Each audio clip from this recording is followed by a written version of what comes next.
Halo, selamat malam sahabat catatan jurnalis. Nah, kalau kemarin sambil santai di salah satu tempat wisata yang ada di Kota Palembang, di Taman Wisata Punti Kayu, saya bertemu dengan Sultan Mahmud Badarudin IV Jaya Wikromo, Raden Muhammad Fawaz Diraja.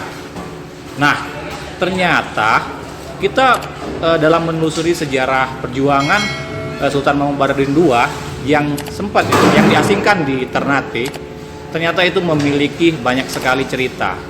Nah, menambah pengetahuan kita dari kawan-kawan sahabat catatan jurnalis, sekarang saya ditemenin kawan ngobrol langsung dari Ternate, bukan untuk ketemu sama saya, tapi memang ada event yang saat ini diselenggarakan oleh Kesultanan Palembang Darussalam, SMB 2 Fest. Sudah ada di samping saya Raden Rahmat Masagus. Assalamualaikum. Waalaikumsalam warahmatullahi wabarakatuh. Boleh Raden dibuka maskernya? Buka aja deh. Oke. Apa kabar Raden? Alhamdulillah baik. Raden, kemarin saya sempat ngobrol sama Sultan Palembang Darussalam, Raden Muhammad Fawaz Diraja. Jadi membangkitkan kebudayaan Indonesia, ya, kita secara luas. Karena kenapa? Karena Sumatera Selatan yang diasingkan ke Ternate. Kalau kita ngobrol soal Sumatera Selatan, Palembangnya saja, nanti Raden nggak kebawa di sini. Jadi saya mau bertanya nih sama Raden yang memang memiliki kaitan zuriat langsung sama SMB 2. Bisa bercerita nggak sih seperti apa sih cerita histori dari SMB 2 itu semasa pengasingan beliau itu di Ternate? Bisa bercerita Raden? Iya. Pengasingan SMB 2 yang 1821 itu memang lebih banyak gerak-geriknya ya nggak terlalu terakomodir banyak. Tapi kemudian saya bisa menjelaskan apa yang sudah banyak disampaikan orang tua-tua kita kepada kita yang turun-temurun ini berdasarkan cerita maupun dokumen-dokumen yang ada, atau bisa saja cerita-cerita rakyat. Iya. Jadi awal mulanya memang ada beberapa versi menyangkut dengan kedatangan beliau itu, rombongan pengasingan 1821, terutama dalam penempatan beliau di sana. Nah, ada versi yang mengatakan bahwa beliau itu pada saat sampai di Ternate dan keluarga itu ditempatkan di Benteng Oranye. Benteng Oranye? Ya, Benteng Oranye. Ada satu benteng besar di tengah kota. Nah, ada juga yang versinya bahwa beliau langsung ditempatkan di Kampung Palembang. Kampung Palembang. Nah, Kampung Palembang ini yang hilang jejak sampai sekarang. Hilang jejak? Nanti dulu, jangan langsung ke Kampung Palembang hilang jejak. Jadi bagaimana mungkin berdasarkan riwayat cerita dari orang tua kita terdahulu tentang kehidupan yang mulia SMB 2 semasa di di Ternate setelah diasingkan oleh penjajah saat itu. Ya, jadi pasti ada yang bertanya, setelah beliau sampai sana apa yang beliau lakukan? Iya. Kalau di asal beliau itu di Palembang atau Sumatera Selatan pada umumnya, itu kan sebagai pejuang ya, sebagai pejuang dalam hal melawan penjajah, baik yang beliau hadapi itu Inggris maupun Belanda. Tapi apa setelah beliau sampai di sana, pergerakan beliau seperti itu juga. Karena jadi tidak berhenti berjuang ya? Ya, ini saya jelaskan. Jadi di Ternate itu juga kan empat kerajaan. Iya. Itu seluruh kerajaan Islam. Nah, sekarang kerajaan Ternate. Tentunya karena ada ikatan emosional satu agama, pasti ya kita sebagai orang Muslim kan bersaudara, pasti saling tolong menolong. Nah, selama beliau di sana itu seperti saya katakan tadi bahwa perjuangan berubah. Beliau tidak berjuang secara fisik melawan Belanda lagi atau Inggris atau Portugal yang ada di sana. Tetapi perjuangan beliau dan keluarga adalah perjuangan dari sisi syiar agama. Syiar agama? Ya, syiar agama. Ada yang mengatakan beliau guru ngaji, ya kan? Karena beliau kan adalah hafiz Quran. akan identik dengan Kesultanan Palembang Darussalam. Sultan Palembang Darussalam. Sehingga beliau lebih banyak bergerak di bidang syiar agama. Syiar agama. Salah satu bukti bahwa beliau itu bergerak di syiar agama, anak beliau namanya Prabu Dikarayasa. Ya. Itu merantaunya ke Manado. Jadi dari Ternate tadi merantau lagi. Ya, jadi dibuang dari Palembang ke Ternate, kemudian merantau ke Manado. Ke Manado. Sulawesi Utara. Itu anak yang tertua dari istri yang ke-9, Iya. Ratu Alit. Jadi tercatat itu di Manado, di Sulawesi Utara, bahwa beliau itu adalah salah satu tokoh syiar agama. Tokoh syiar agama, zuriat langsung dari SMB 2. Ya, dan mereka tahu itu dari SMB 2. Bahkan beliau itu dikatakan sebagai sultan. Itu kan lucu. Kalau Iya, tidak iya. paham kan? Iya, iya. Karena beranggapan bahwa anak pertama, Iya. anak pertama dari istri yang Ke-9. Iya, iya, iya. Sehingga saya pernah nonton satu acara, kebetulan menyangkut dengan syiar agama di Sulawesi Utara. Ada seorang profesor mengatakan begitu, bahwa salah satu tokoh yang syiar agama adalah Sultan Prabu Dikara Yasin. Padahal Prabu Dikara Yasin itu kan bukan sultan, Iya. tidak ada pangeran. Pangeran. Nah ini yang kita harus luruskan juga. Nah, jadi kan seperti ini, Raden. Masyarakat secara umum perlu mengetahui bahwa Kesultanan Palembang Darussalam, ya kan, SMB 2 yang ke Ternate. Nah, ini kan sampai sekarang juga masih perlu kita literasi masyarakat, mungkin secara digital sekarang kita bisa berbicara. Boleh mungkin Raden bisa menyebutkan silsilah atau dari keturunan itu seperti apa? Ya. Jadi di Ternate itu memang masyarakat untuk generasi sekarang kurang tahu tentang keberadaan Muhammad Badarudin di Ternate. Persoalannya kampungnya sudah hilang. Ya, itu kampung pertama kali Sultan SMB 2. Nah, jadi tadi yang saya katakan ada dua versi kan ya. Versi pertama bahwa ditampung langsung di Benteng Oranye. Ada versi satu lagi ditampung di Kampung Palembang. Tapi ada versi yang saya terima, itu adalah yang paling bagus adalah awal aja di Oranye, baru kemudian ditempatkan di Kampung Palembang. Kampung Palembang itu sekarang itu Bank Mandiri. Bagaimana nasibnya? Oh gitu. Bank Mandiri. Menjadi itu pertokoan banyak udah. Jadi satu tanda pun hilang di situ bahwa itu adalah Kampung Palembang. Nah, dengan hilangnya Kampung Palembang itu ikuti dengan hilang juga cerita-cerita sultan itu kan. Iya. Karena siapa yang sudah masuk ke lingkungan kota siapa yang mau cerita? Iya. Turunannya sudah diaspora kemana-mana, ya kan? Iya. Jadi untuk generasi ke generasi masyarakat Maluku Utara dan Ternate khususnya itu menyangkut dengan cerita Muhammad Badarudin sulit. Karena apa? Karena turunan-turunannya sudah pada menyebar. Iya. Menyebarnya untuk apa? Untuk cari makan. Iya. Lalu bagaimana kita merajut kembali silaturahmi yang sudah terpisah ini? Terus terang bahwa 5 tahun ke belakang kita istilah orang Ternate itu basudara, yang satu turunan juriat asli dari pembuangan itu. Iya. Kita walaupun pas-pasan kita nggak tahu bahwa kita saudara. Iya. Nah, alhamdulillah dari mulai 2014 itu kita mulai bentuk yang juriat, paguyuban juriat. Alhamdulillah dengan paguyuban juriat itu dapat mengakomodir keluarga, sehingga kita yang tadinya kita tidak tahu menjadi tahu. Nah, kenapa kita tidak tahu? Karena menurut cerita orang tua-tua juga. Jadi kalau ke sana yang namanya Raden itu tidak ada sama sekali. Iya. Gelar itu di depan tidak ada semua. Tidak ada semua. Iya. Kakek saya aja ada satu surat dari Belanda itu. Satu surat dari Belanda menyangkut dengan tanah di wilayah Kepulauan Sula. Itu tanah Hendom ya namanya. Itu namanya biasa aja. Tidak ada gelar sama sekali. Gelar sama sekali. Ayah saya, ibu saya, kakek saya semua nggak pakai gelar. Begitu juga yang lain. Nah, itu terbawa sampai turun-temurun. Jadi itu diputus. Sehingga tidak ada satu tanda bahwa itu saudara saya. Lalu bagaimana kita bisa menelusuri bahwa itu adalah saudara? Nah, jadi dengan adanya paguyuban Kesultanan Palembang Darussalam Maluku Utara khususnya Ternate ini, di situ kan saya selaku dirinya sebagai ketua Zuriat di situ, hal-hal yang perlu saya lakukan adalah bagaimana menyatukan. Nah, menyatukan ini kan awalnya memang repot karena Sudah terpisah jauh, jarang berkomunikasi. iya, karena apa namanya identitas saudara saya hilang kan. Iya. Walaupun kita satu kantor, saya tidak tahu ada berapa orang satu kantor, tidak tahu. Karena identitas saudara hilang.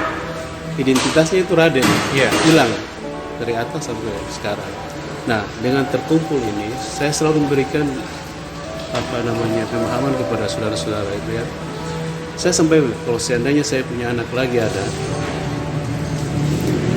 atau saudara-saudara semua, saya saran dipakai Raden, perempuan Raden Ayu. Kalau dari keturunan perempuan, cek pangerannya siapa?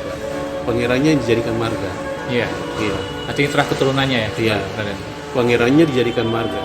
Jadi contoh di sana ada beberapa keluarga yang dipakai marga. Contohnya gini, ada Pangeran Purbaya dari Adipati Abdurrahman, kan dibuang 1881 di sana. Iya.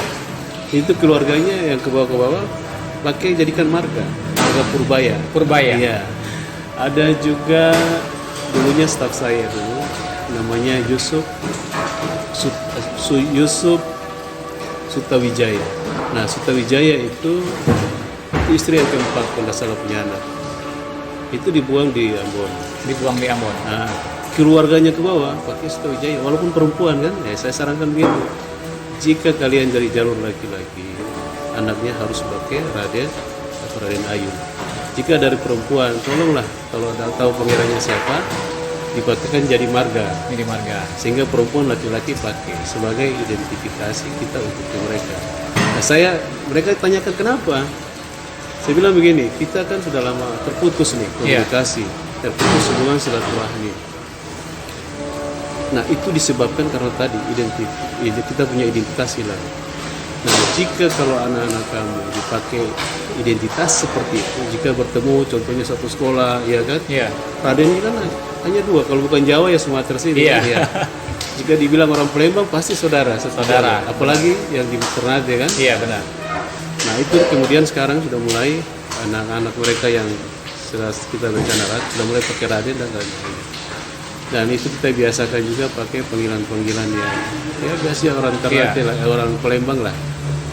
Gini, Raden, kan waktu kedatangan SMB ke Ternate itu juga ada kerajaan di Ternate. Iya. Ya kan? Nah, ini kan terahnya juga kesultanan di sana.